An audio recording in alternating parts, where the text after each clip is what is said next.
Jeudi 28 mars, la scène du Seigneur. Première lecture, lecture du livre de l'Exode, chapitre 12, versets 1 à 14. Psaume 115, la coupe de bénédiction et communion au sang du Christ. Deuxième lecture, lecture de la première lettre de saint Paul apôtre aux Corinthiens, chapitre 11, versets 23 à 26. Évangile de Jésus-Christ selon saint Jean, chapitre 13, versets 1 à 15. Je vous donne un commandement nouveau, dit le Seigneur, aimez-vous les uns les autres comme je vous ai aimés. Avant la fête de la Pâque, sachant que l'heure était venue pour lui de passer de ce monde à son Père, Jésus, ayant aimé les siens qui étaient dans le monde, les aima jusqu'au bout. Au cours du repas, alors que le diable a déjà mis dans le cœur de Judas, fils de Simon Iscariote, l'intention de le livrer, Jésus, sachant que le Père a tout remis entre ses mains, qui est sorti de Dieu et qui s'en va vers Dieu, se lève de table, dépose son vêtement, prend un linge et le noue à la ceinture, puis il verse de l'eau sur le bassin, dans un bassin. Alors il se mit à laver les pieds de ses disciples et à les essuyer avec un linge qu'il avait à la ceinture. Il arrive donc à Simon-Pierre, qui lui dit « C'est toi, Seigneur, qui me laves les pieds ?» Jésus lui répondit « Ce que je veux faire, tu ne le sais pas maintenant. Plus tard, tu comprendras. » Pierre lui dit « Tu ne me laveras pas les pieds, non, jamais. » Jésus lui répondit « Si je ne te lave pas, tu n'auras pas de part avec moi. » Simon-Pierre lui dit « Alors, Seigneur, pas seulement les pieds, mais aussi les mains et la tête. » Jésus lui dit, quand on vient de prendre un bain, on n'a pas besoin de se laver, sinon les pieds. On est pur, tout entier. Vous-même, vous êtes purs, mais non pas tous. Il savait bien qui allait le livrer, et c'est pourquoi il disait, vous n'êtes pas tous purs. Quand il leur eut lavé les pieds, il reprit son vêtement, se remit à table, et leur dit, comprenez-vous ce que je viens de faire ? Pour vous. Vous m'appelez Maître et Seigneur et vous avez raison, car je le suis. Si donc moi, le Seigneur et le Maître, je vous ai lavé les pieds, vous aussi, vous devez vous laver les pieds les uns les autres. C'est un exemple que je vous ai donné, afin que vous fassiez vous aussi, comme j'ai fait pour vous. Acclamons la parole de Dieu, louange à toi, Seigneur Jésus.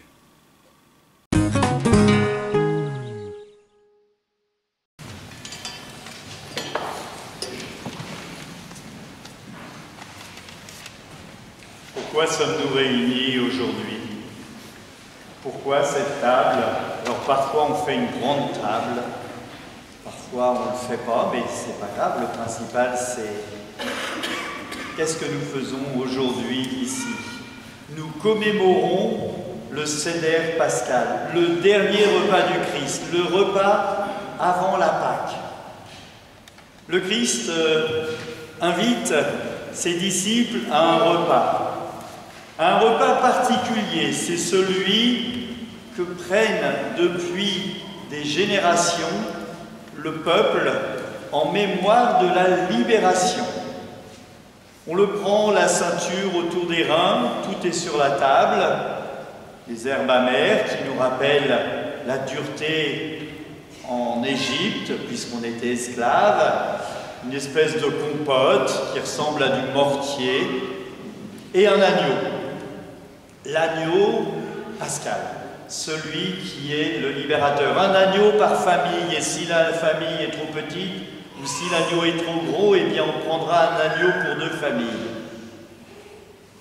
Et tous les ans, le peuple se réunit autour de ce repas particulier. C'est ce qui nous est raconté et explicité dans la première lecture. Cette symbolique de l'agneau qui est donné pour le peuple, eh bien, pour nous chrétiens, l'agneau immolé, c'est le Christ qui donne sa vie pour nous. C'est important de voir cela, on peut trouver ça dans le livre de l'Apocalypse.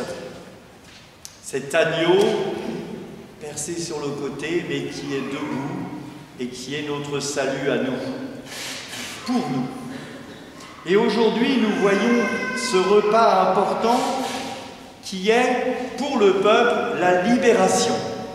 Alors, est-ce que l'on est esclave ou pas? En entendant le Christ, ou plutôt en entendant l'Évangile, nous voyons que Judas est esclave du diable, il se laisse piéger. Et nous sommes invités à éviter de nous faire piéger.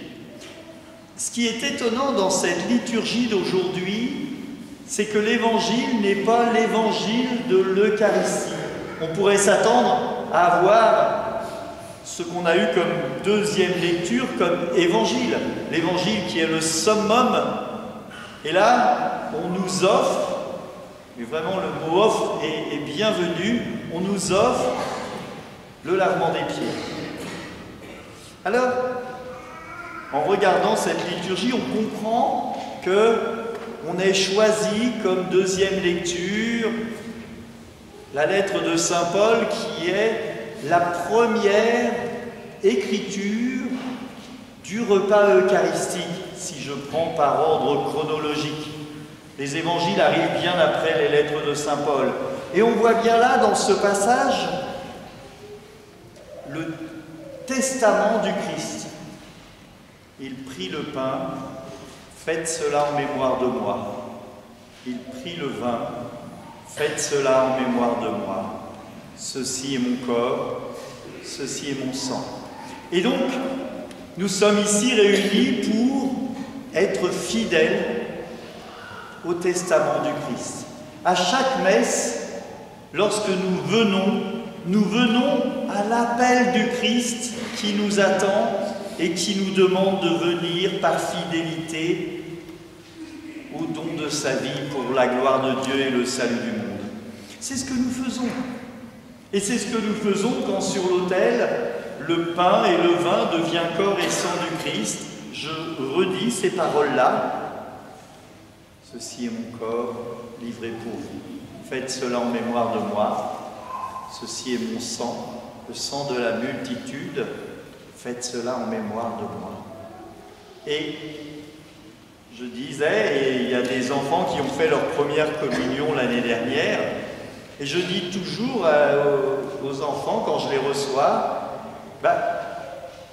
les prières de l'Assemblée, les prières du prêtre, et surtout l'action de l'Esprit Saint font que le pain et le vin deviennent corps et sang du Christ. Ne me demandez pas comment cela se fait, je n'en sais rien. Mais je crois que le Christ se rend présent sur l'autel. Le Christ qui, il y a plus de 2000 ans, a dit « Ceci est mon corps, ceci est mon sang, faites cela en mémoire de moi », je crois qu'il se rend présent dans le pain et le vin. Sinon, si c'était qu'une symbolique, il n'y aurait pas de tabernacle, il n'y aurait pas le Christ présent dans le tabernacle. Et aujourd'hui, nous sommes réunis pour faire cela en mémoire de moi.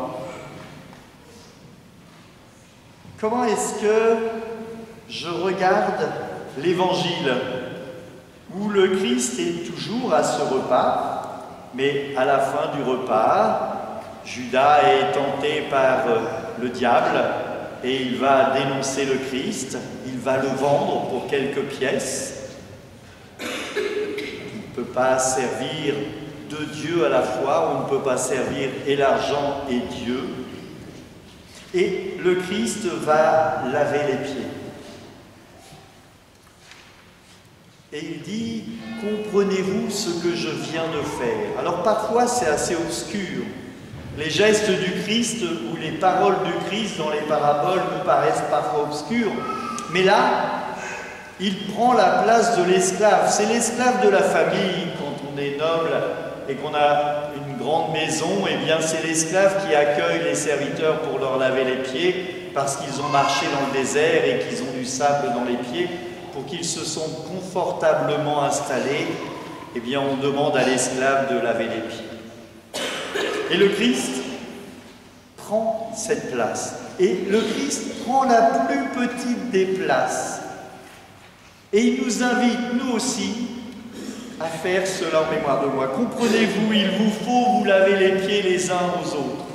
Alors tout à l'heure, eh bien, parmi 12 personnes choisies, je viendrai laver les pieds, alors un pied, de chaque personne, ça fait 12 pieds, et en symbolisant le geste du Christ, mais non pas pour que cela s'arrête à moi comme serviteur, mais bien pour que nous nous sentions tous concernés par être serviteurs les uns des autres. Nous sommes invités à être au service de la communauté par des choses très simples.